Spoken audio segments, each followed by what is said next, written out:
And now we're gonna make the potato samosas. I found that 5 medium potatoes was the equivalent to 1 1/3 pounds. The potatoes need to be washed and then peeled.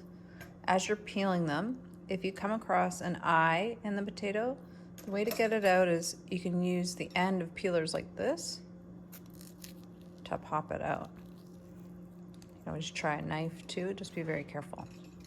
When you're prepping a lot of ingredients like potatoes, garlic, carrots, it's a good time to have a garbage bowl on your counter. So you can just put your peels right into this bowl and then empty it into the garbage when you're done. The potatoes now need to be quartered, which is what it sounds like. You're just gonna cut it in half in one way, put the flat side down, and then cut it in half again.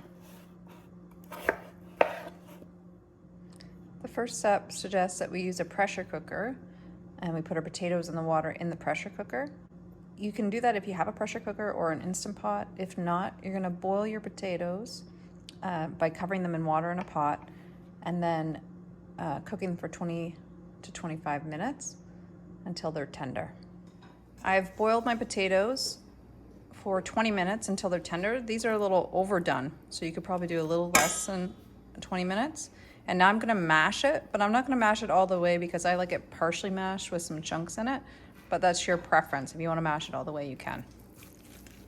If you don't have a potato masher, you can use the back of a fork or a wooden spoon. This is the consistency I like, so it's a little bit chunky.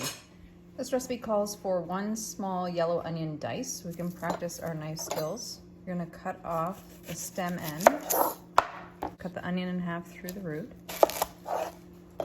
And you're gonna peel the onion, taking off any dry layers.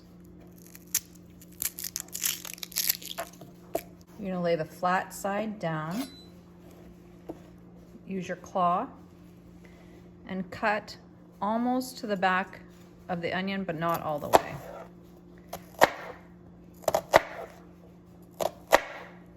And about the width of your dice.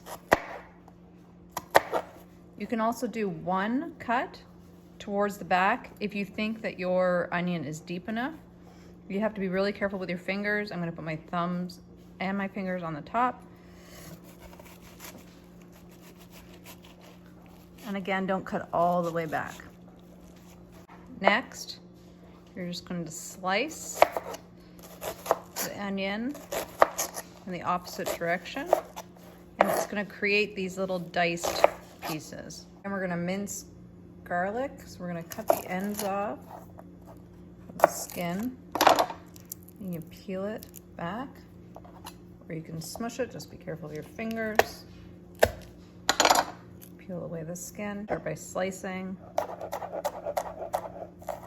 And doing the cross cut with your hand on top in a back and forth motion until you get the desired size. Indian food and samosas are known for their flavor, so the seasonings we add are gonna be what gives it that flavor. This is garam masala. Garam masala can also be substituted for a curry powder if you have it. We have cayenne pepper, which is gonna give the heat. We have ground coriander seed, ginger, ground ginger, and kosher salt. I've measured all the seasoning into 1 container, so I'm just gonna mix those together. They all get added to the recipe at the same time, so you can put them all in 1 container. This is cilantro. Before you measure it, you need to mince it.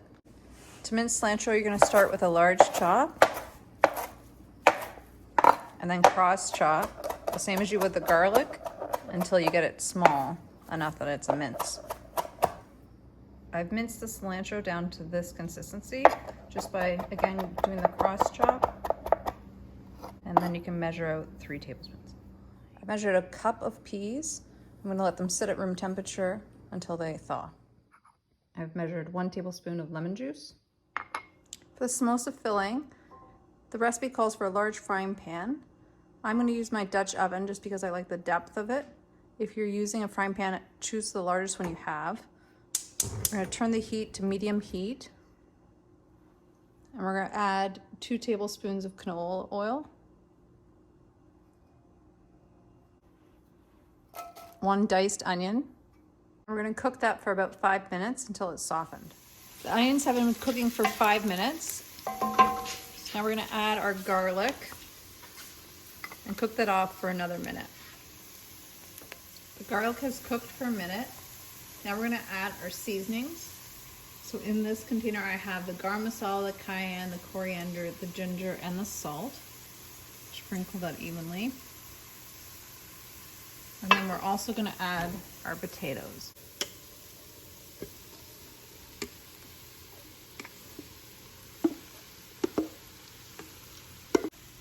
We're gonna mix this together well and leave it cooking for 5 minutes. It's been 5 minutes, so now you transfer the potato mixture into a bowl and take it off the heat. Now add the peas, the cilantro, and the lemon juice. Mix this together and allow it to cool. Now we're going to dissolve a 1/4 cup of cornstarch in 1/2 cup of water. I'm just going to whisk that to get the clumps out. This is called a slurry. And then we're going to use this to brush the edges of our samosa when we make it to hold it together. Take your dough, brush it with the cornstarch solution along the edges, fold it in half, and pinch those flat edges together to form a seam. It'll form a cone. You're going to spoon in the potato mixture,